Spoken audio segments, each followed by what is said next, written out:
Hello guys, welcome back to my YouTube channel commerce stream by MD Shadan. Guys, जैसा कि आपको पता है, इसके पहले की वीडियो में हमने क्वेश्चन नंबर 37 तक कर लिए थे इशू ऑफ शेयर के।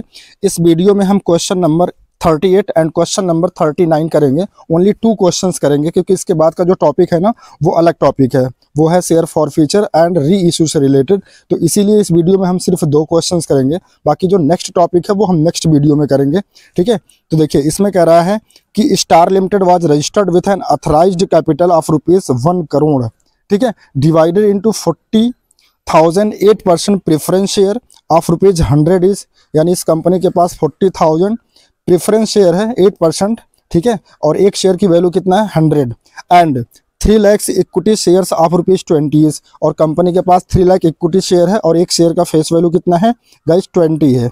ठीक है, और नीचे कह रहा कि it issued a prospectus inviting applications for 2 lakh equity shares at a premium of ₹30, यानी कंपनी के पास जो सब्सक्रिप्शन आ रही है, जो एप्लीकेशन आ रही है, वो 2 लाख इक्विटी शेयर की आ रही है। देखो कंपनी इशू कितना कर रही थी 3 लाख, तो ये हो गया इशूड कैपिटल, और सब्सक्राइब कैपिटल कितना हो गया 2 लाख।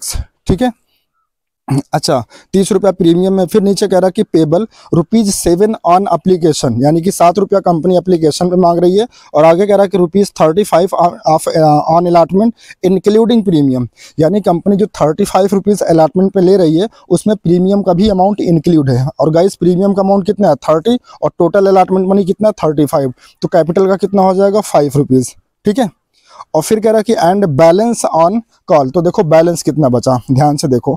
एक शेयर जो इक्विटी शेयर का जो फेस वैल्यू था वो 20 था और ₹30 प्रीमियम, यानी कि टोटल ₹50 लिया जा रहा है एक शेयर पर, जिसमें ₹7 कंपनी एप्लीकेशन पे ले रही है और ₹35 इंक्लूडिंग प्रीमियम अलॉटमेंट पे ले रही है। तो 35 और 7 कितना हो गया 42, बचा कितना 8। तो ₹8 जो होगा वो बैलेंस किस पे हो जाएगा, कॉल्स पर हो जाएगा। ठीक है, इसके बाद फिर नीचे कह रहा है, आगे कह रहा है कि पब्लिक अप्लाइड फॉर ₹2,50,000, तो ये क्या हो गया सब्सक्राइब्ड कैपिटल। ठीक है, और आगे कह रहा है कि full allotment was made to applicants for 2 lakh share, यानी पब्लिक ने 2,50,000 शेयर के लिए एप्लीकेशन किया था, लेकिन कंपनी अलॉटमेंट कितने का कर रही है 2 लाख का कर रही है। इसका मतलब 50,000 शेयर्स कंपनी के पास एक्सेस आ गए, और आगे कह रहा कि and excess application money was refunded, यानी 50,000 शेयर्स के लिए जो एक्स्ट्रा एप्लीकेशन आई है कंपनी उसको क्या कर रही है रिफंड कर दे रही है। और नीचे कह रहा कि allotment was made and allotment money was duly received accept on 2,000 shares held by Varsha, while another shareholder Kripa holding 500 shares did the paid the call money also on allotment, यानी कृपा के पास जो 500 शेयर का पैसा था ये अपना सारा पैसा यानी कॉल मनी का पैसा भी अलॉटमेंट के समय दे रहा है, that is calls in advance. ठीक है, और वर्षा जिसके पास 2,000 शेयर्स था, ठीक है, इसने नहीं दिया है, तो इसका मतलब वर्षा का क्या हो गया कॉल्स इन एरियर, और कृपा का क्या हो गया कॉल्स इन एडवांस। और नीचे हमसे कह रहा कि present the share capital in the balance sheet of the company as per schedule 3rd of the Companies Act 2013, also prepare notes to account। Very simple question, आइए इसका सोल्यूशन देख लेते हैं। तो सॉल्यूशन में सबसे पहले आप हेडिंग डालेंगे extract of balance sheet of star limited. ठीक है, आप फॉर्मेट बना लेंगे particular note number figure of current year and figure of previous year. इसमें पहली हेडिंग होती है इक्विटी एंड लायबिलिटीज की। ठीक है, इसका मेजर हेड होता है शेयर होल्डर फंड और इसका सब हेड होता है शेयर कैपिटल। अब इस शेयर कैपिटल में ये वैल्यू कैसे आएगी, इसके लिए हमें नोट्स टू अकाउंट बनाना होगा। ठीक है, तो नोट्स टू अकाउंट हो जाएगा पहला हमारा शेयर कैपिटल का, जिसमें हम पहले क्या दिखाते हैं अथराइज्ड शेयर कैपिटल। गाइस कंपनी के पास देखो 40,000 का शेयर था अथराइज कैपिटल, 8% प्रेफरेंस शेयर, और एक शेयर कितने का था प्रेफरेंस 100, तो 40,000 इंटू 100 कर लेंगे तो ये हो जाएगा 40 लाख। इसी तरीके से 3 लाख का अथराइज कैपिटल था इक्विटी शेयर का, और एक शेयर की वैल्यू कितना थी 20, तो ये हो जाएगा 60 लाख। दोनों को ऐड कर लेंगे तो टोटल अथराइज कैपिटल प्रेफरेंस का प्लस इक्विटी शेयर का कितना हो जाएगा 1 करोड़ हो जाएगा। इसको यहीं पर क्लोज कर देंगे। ठीक है, यहाँ तक समझ में आ गया। इसके बाद नेक्स्ट कैपिटल दिखाते हैं इशूड शेयर कैपिटल। देखो कंपनी ने कितना शेयर इशू किया था 2 लाख इक्विटी शेयर इशू किया था, और एक शेयर की वैल्यू कितना है 20, तो 2 लाख इंटू 20 ये हो जाएगा 40 लाख। इसको भी यहीं पे क्लोज कर देंगे। ठीक है, इसके बाद नेक्स्ट जो सबसे इंपॉर्टेंट है वो होता है सब्सक्राइब्ड शेयर कैपिटल। अब इसमें देखो पहली कैटेगरी नहीं आएगी, फुल्ली पेड अप तो नहीं होगा, क्योंकि एक शेयर होल्डर ने क्या कर दिया था कॉल्स ने एरियर कर दिया था, उसने पे नहीं किया था, तो जाहिर सी बात है फुल्ली पेड अप तो होगा नहीं। तो कैटेगरी क्या बनेगी बी वाली बनेगी, यानी कि subscribe but not fully paid up. अब देखो कितने शेयर के लिए कंपनी में एप्लीकेशन किया गया था मतलब कंपनी ने, देखो कंपनी में एप्लीकेशन वैसे तो आई थी 2,50,000 की, लेकिन कंपनी ने कितने शेयर अलॉट किए हैं, 2 लाख, तो 2 लाख पे ही पैसा आएगा। Equity shares of ₹12 each. अब गाइस ध्यान से देखो, यहाँ हम 12 रुपीज़ क्यों ले रहे हैं, ठीक है, उसको ध्यान से देखो। देखो यहाँ पे कह रहा था कि 7 रुपया कंपनी एप्लीकेशन पे ले रही है और 35 रुपया किस पे ले रही है, अलॉटमेंट पे ले रही है, ठीक है, और 35 में 30 रुपया प्रीमियम है, यानी कि 5 रुपया किसका है, शेयर कैपिटल का है, और बैलेंस करा था कि 8 रुपया, ठीक है, और full allotment was made to, और 2 lakh except was refunded, allotment was made and money duly received except 2000 shares. Okay, अब देखो ध्यान से गाइज, एप्लीकेशन मनी कितना है, यहाँ पे ध्यान से देखो, एप्लीकेशन मनी है 7 रुपीज़, तो ये शेयर होल्डर से पूरा का पूरा पैसा मिला होगा और अलॉटमेंट का मिला होगा, ठीक है। अच्छा सिर्फ देखो कॉल्स, क्योंकि ये जो शेयर होल्डर हैं 2000 शेयर होल्डर, 2000 का शेयर जो वर्षा के पास है और कृपा के पास जो 500 शेयर है, इन्होंने कॉल्स पे पैसा नहीं दिया है। इसका मतलब जो फुल पेड हुआ होगा पैसा, जो कंपनी के पास पैसा आया होगा एक्चुअली, मतलब एक्चुअल में जो पेड हुआ होगा वो 7 रुपया एप्लीकेशन का हुआ होगा और 35 रुपये का अलॉटमेंट पर। लेकिन एक चीज़ याद रखना, इसमें से हम प्रीमियम के एक्सक्लूड करते हैं, क्योंकि प्रीमियम के लिए अलग से हेडिंग होती है रिजर्व एंड सरप्लस का, जो शेयर कैपिटल में नहीं आता, तो इसमें से हम प्रीमियम को एक्सक्लूड कर देंगे। तो देखो प्रीमियम कितना 30, तो 35 में अगर 30 प्रीमियम है तो रिमेनिंग कितना बच गया अलॉटमेंट का, कैपिटल का 5 रुपया, तो 7 रुपया ये और 5 रुपया ये, यानी 12 रुपये के रेट से कंपनी के पास शेयर कैपिटल में पैसा आएगा। इसीलिए यहाँ पे देखो हमने क्या किया, 2 लाख इक्विटी शेयर को एट ₹12 यानी 12 से मल्टीप्लाई करेंगे, क्योंकि 12 के रेट से ही पैसा आएगा, यानी कि 24 लाख रुपया। फिर इसमें से हम माइनस कर देंगे कॉल्सन एरियर किसका, 2000 वर्षा का, ठीक है, क्योंकि वर्षा ने क्या कर दिया था, अलॉटमेंट का पैसा नहीं दिया था और अलॉटमेंट मनी कितना है, 5 रुपया, ठीक है। देखो हमेशा क्या करते हैं हम, प्रीमियम को एक्सक्लूड करते हैं, ठीक है। क्यों एक्सक्लूड करते हैं, इसके बाद जो हम टॉपिक पढ़ेंगे शेयर फॉरफीचर का, वहाँ मैं आपको अच्छे से समझाऊंगा कि प्रीमियम का अमाउंट हम क्यों नहीं लेते हैं, क्योंकि सेक्शन 52 जो है इसके अगेंस्ट होता है। सेक्शन 52 कहता है कि अगर कंपनी को प्रीमियम का अमाउंट मिल गया है तो वो कभी भी प्रीमियम के अमाउंट को फॉरफिट नहीं कर सकती, ठीक है। तो इसीलिए प्रीमियम के अमाउंट को हम नहीं लेंगे। तो 35 में से 30 प्रीमियम का हटा देंगे, बचा कितना, 5 रुपया। तो आपका जो कॉल्सन एरियर यहाँ पे बनेगा वर्षा का, वो 2000 शेयर पे 5 रुपये के रेट से, यानी कि 10,000 बनेगा। तो 24 लाख में से अगर हम 10,000 माइनस कर दें तो बचा कितना, 23,90,000, और यही पैसा कंपनी को रिसीव होगा और ये आ जाएगा कहाँ पे, शेयर कैपिटल के सामने, ठीक है गाइस। आई होप आपको ये क्वेश्चन समझ में आ गया होगा। देखो एक बार फिर से समझा देता हूँ।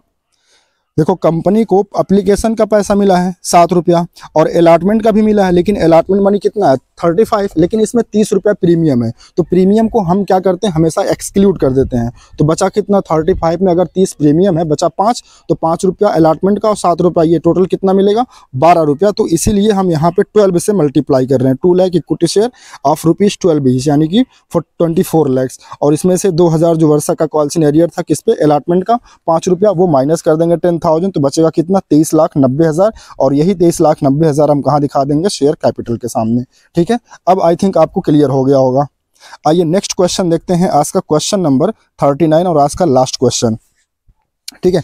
इसमें कह रहा है कि Surya tubes limited issued 20,000 shares of ₹100 each, तो ये इशूड कैपिटल हो गया। आगे कह रहा है कि the due amount was received, यानी कि जो ड्यू अमाउंट था सब कुछ रिसीव्ड हो गया, एक्सेप्ट सिवाय फॉर 500 शेयर्स ऑन विच ₹75 पर शेयर वाज रिसीव्ड, यानी कि 500 शेयर किसी के पास था, उस पर 75 रुपया सिर्फ रिसीव हुआ, 100 रुपये में 25 रुपया नहीं रिसीव हुआ था, इसलिए उसको क्या कर लिया गया, फॉरफिट कर लिया गया होगा, ठीक है, या फिर 25 रुपया नहीं मिला, दैट इज कॉल्सन एरियर हो गया। और आगे कह के ₹60 इज फुल्ली पेड अप, जिसपे 60 रुपया फुल्ली पेड अप था, और नीचे करा कि prepare forfeitures share account and show the share capital in the balance sheet at closing date, यानी इसमें आपको किस तरीके से शेयर कैपिटल को बैलेंस शीट में प्रेजेंट करते हैं वो दिखाना है, वो करना है, और फॉर फीचर शेयर अकाउंट बनाना है, ठीक है। तो बहुत आसानी से बन जाएगा। देखो सबसे पहले आप जनरल एंट्री कर लेंगे तो अकाउंट बनाने में आपको थोड़ा ईजी हो जाएगा। तो देखो यहाँ मैंने लिखा general entry for related to forfeiture account. तो देखो सबसे पहले हम शेयर को फॉरफिटेड की एंट्री करेंगे, share capital account debit to calls in arrear account to share forfeiture account. अब देखो कितने पे कॉल्सन एरियर था, 500 शेयर पे, तो इसको फॉरफिट भी कर लिया गया होगा, ठीक है। और कॉल्ड अप अमाउंट पूरा है, मतलब पूरा का पूरा कॉल किया गया, तो 100 से मल्टीप्लाई कर देंगे तो ये आ जाएगा 50,000, ठीक है। और टू कॉल्सन एरियर, देखो कह रहा था क्वेश्चन में कि 75 रुपीज़ रिसीव्ड हो गया है, यानी 500 शेयर पे 75 रुपया रिसीव हो गया है, ठीक है, यानी कि 25 रुपया नहीं मिला है तो वो 25 रुपया क्या हो जाएगा, कॉल्सन एरियर। तो 500 शेयर पे 25 क्रेडिट से यानी कि 12,500 का क्या हो जाएगा, कॉल्सन एरियर। और शेयर फॉरफिटेड में क्या आ जाएगा, जितना कंपनी को रिसीव हो गया। तो 500 शेयर पे कितना रिसीव हो गया था, 75। देखो यहाँ कह रहा ना, एक बार मैं क्वेश्चन में दिखा देता हूँ। यहाँ देखो कह रहा except for 500 shares on which ₹75 पर शेयर वॉज रिसीव्ड, यानी जिसपे 75 रुपया रिसीव हो गया था। तो जो रिसीव हो जाता है वही तो कंपनी फॉरफिट करती है। तो इसीलिए हम फॉरफीचर में कितना दिखाएंगे, 500 शेयर्स इंटू 75 यानी 37,500 रुपया ये कंपनी क्या कर लेगी, फॉरफिट कर लेगी। फिर इसके बाद इसको 60 रुपये में फुल्ली पेड अप, यहाँ देखो कह रहा है ना, एक सेकंड, यहाँ देखो कह रहा है कि for ₹60 is fully paid up, मतलब 60 रुपये में दोबारा उसे क्या कर दिया जा रहा है, री इशू कर दिया जा रहा है। तो एंट्री बन जाएगी, री इशू की पहली एंट्री क्या होती है, bank account debit. Bank account debit में क्या आता है, नंबर ऑफ शेयर री इशूड इनटू कितने में री इशू हुआ है, 60 में। तो 300 × 60 यानी कि 18,000 रुपये में। और शेयर कैपिटल में आ जाएगा 300 और फुल्ली पेड अप था यानी 100 रुपया। तो 300 × 100 यानी कि 30,000। तो 30,000 में से 30,000 का शेयर 18 में बेचा गया, कितना का नुकसान हो गया, 12,000 का। अब ये 12,000 ऐसे भी आ सकता है, देखो to share capital sorry to share forfeiture में 300 शेयर पे देखो 60 रुपये का, 100 रुपये का शेयर 60 में बेचा गया, मतलब 40 रुपये का नुकसान है। तो 300 शेयर पे 40 रुपये के रेट से मतलब कितने का लॉस हो रहा है, 12,000 का। ठीक है, इसका मतलब यह हुआ कि कंपनी जब शेयर को फॉरफिट कर रही है तो 37,500 का प्रॉफिट हो रहा है, और वही शेयर जब कंपनी री इशू कर रही है तो 12,000 का क्या हो रहा है, नुकसान हो जा रहा है। ठीक है, लेकिन एक चीज़ याद रखिएगा, कंपनी जो फॉरफिट की है, यहाँ पे देखो ये जो 37,000 का कंपनी को प्रॉफिट हुआ है ये 500 शेयर पे हुआ है, 500 शेयर पे हुआ है। और ये 12,000 का जो लॉस हुआ है कंपनी को ये 300 शेयर पे हुआ है। तो यहाँ पे हमें थोड़ा सा कैलकुलेशन करना पड़ेगा, क्योंकि सबसे पहले हमें ये निकालना पड़ेगा। अब देखो लॉस क्योंकि 12,000 का दिया है, तो अब हमें ये निकालना पड़ेगा कि अगर कंपनी 300 शेयर को फॉरफिट करती तो उसे कितना प्रॉफिट होता। ठीक है, तो इसके लिए हम देखो नीचे एक कैलकुलेशन करते हैं। कैलकुलेशन क्या हो जाएगा, calculation of amount transfer to capital reserve account, यानी कितना अमाउंट कैपिटल रिजर्व में जाएगा। इसका एक फार्मूला होता है 1 का मतलब होता है कि कंपनी जब शेयर को फॉरफिट करती है तो उस समय कितना उसको प्रॉफिट हुआ, इनटू नंबर ऑफ शेयर री इशूड, यानी कितना कंपनी ने शेयर री इशू किया है, upon number of share forfeited, मतलब कितना शेयर फॉरफिट किया गया था। उसमें से हम माइनस कर देते हैं 2 का मतलब होता है री इशू करते समय जो हमको लॉस हुआ था। देखो ये 2 वाला कॉलम होता है, और फर्स्ट का मतलब होता है, एक सेकंड, फर्स्ट का मतलब होता है कंपनी जब शेयर को फॉरफिट करती है, ये फर्स्ट वाला होता है। ठीक है, तो वही फर्स्ट एंड 2 का मतलब वही है। फर्स्ट का मतलब क्या होता है कि कंपनी शेयर को फॉरफिट करते समय कितना प्रॉफिट कमा रही है, और 2 का मतलब होता है शेयर को जब री इशू किया जाता है तो कितना लॉस होता है।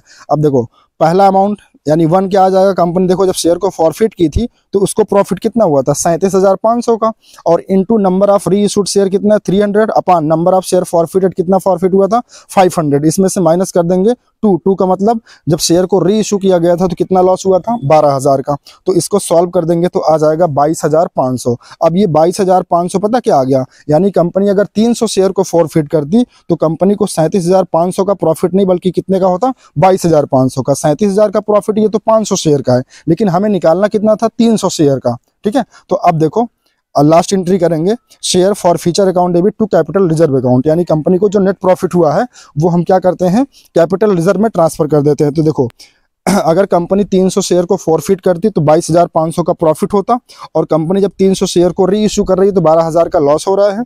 ठीक है, तो 22,500 में से 12,000 अगर माइनस कर देंगे तो कंपनी का जो नेट प्रॉफिट आएगा वो कितना आएगा, 10,500, और इसको हम कहाँ ट्रांसफर कर देंगे, कैपिटल रिजर्व में। ठीक है, यहाँ तक क्लियर है। आइए, हमसे क्वेश्चन में बोला था शेयर फॉर फ्यूचर अकाउंट बनाने के लिए तो हम शेयर फॉर फ्यूचर अकाउंट भी बना लेंगे, पर्टिकुलर अमाउंट जैसे लेजर का आप कॉलम बनाते हैं। अब आप इसको एंट्री से पोस्ट कर लीजिए। देखिए पहली एंट्री में देखो शेयर फॉर फ्यूचर क्रेडिट आया है, तो ये फॉर फ्यूचर अकाउंट में कहाँ जाएगा, क्रेडिट में, और लिखेंगे क्या, डेबिट वाला। तो लिखेंगे बाई शेयर कैपिटल, और अमाउंट किसके सामने वाला, जिसका हम अकाउंट बनाते हैं फॉर फ्यूचर के सामने वाला, यानी कि 37,500। तो देखो यहाँ हमने दिखाया भी है बाई शेयर कैपिटल अकाउंट, और कितना अमाउंट हो गया, 37,500। और उसके बाद देखो शेयर फॉर फ्यूचर कहाँ आया है, सेकंड एंट्री में देखो शेयर फॉर फ्यूचर आया है, डेबिट में आया है, तो इसकी पोस्टिंग डेबिट में होगी, लेकिन लिखेंगे क्या, क्रेडिट वाला, यानी कि टू शेयर कैपिटल, और अमाउंट कहाँ का दिखाएंगे, शेयर फॉर फ्यूचर के सामने वाला, यानी कि 12,000। तो देखो हमने डेबिट में दिखा रखा टू शेयर कैपिटल अकाउंट, और अमाउंट कितना हो जाएगा, 12,000। ठीक है, और फिर देखो कहाँ पे आया है हाँ, तीसरी एंट्री में भी देखो आया है share forfeiture account debit to capital reserve account. अब यहाँ भी देखो एंट्री में क्या है, डेबिट है, तो इसकी भी पोस्टिंग कहाँ होगी, डेबिट में, और लिखेंगे क्या, क्रेडिट वाला, यानी कि टू कैपिटल रिजर्व कितना लिखेंगे, 10,500। तो देखो यहाँ लिख दिया जाएगा टू कैपिटल रिजर्व 10,500। इसके बाद इसका बैलेंस कर देंगे, तो क्रेडिट साइड का अमाउंट ज़्यादा है तो 37,500 इसका टोटल हो जाएगा। यहाँ भी डेबिट में भी इसका टोटल 37,500 होगा, और उसके बाद 12,000 और प्लस 10,500 माइनस कर देंगे तो बैलेंसिंग फिगर कितना आ जाएगा, 15,000 रुपये आ जाएगा। ये शेयर फॉर फ्यूचर अकाउंट का बैलेंस हो जाएगा। ठीक है, तो आई होप गाइस आपको ये दोनों क्वेश्चन समझ में आ गया होगा। बहुत ही ईजी है, ठीक है, कोई बड़ी डील नहीं है। तो गाइस अगर ये वीडियो आपको समझ में आ गया हो तो प्लीज़ वीडियो को लाइक करें, शेयर करें एंड अपने दोस्तों तक इसको शेयर भी करें। ठीक है, और गाइस एक चीज़ और देखिए, मैंने इशू आप शेयर का, अगर आप चाहते हैं कि सीक्वेंस में सारी वीडियो देखें तो इसका प्लेलिस्ट मैंने बना रखा है। आप मेरे डिस्क्रिप्शन में आपको जो मेरा लिंक है, ठीक है, इसका जो प्लेलिस्ट का लिंक है वो मैं डाल दूंगा वहाँ पे। ठीक है, वहाँ से आप सारा क्वेश्चन सीक्वेंस वाइज देख सकते हैं। इसी तरीके से इसके पहले मैंने जो वॉल्यूम फर्स्ट आपका था दैट इज पार्टनरशिप अकाउंट, उसमें फंडामेंटल वाला जो चैप्टर है उसको भी मैंने कंप्लीट पढ़ा दिया है, सारे क्वेश्चंस मैंने करा दिए हैं। उसको भी अगर आपको सीक्वेंस में देना है तो देखना है तो उसका भी प्लेलिस्ट जो है मैं डिस्क्रिप्शन में डाल दूंगा, वहाँ से आप सारी प्लेलिस्ट को सीक्वेंस वाइज आप क्या कर सकते हैं, सारे क्वेश्चंस को वॉच कर सकते हैं। ठीक है, तो गाइज आज के लिए बस इतना ही। Thank you so much guys.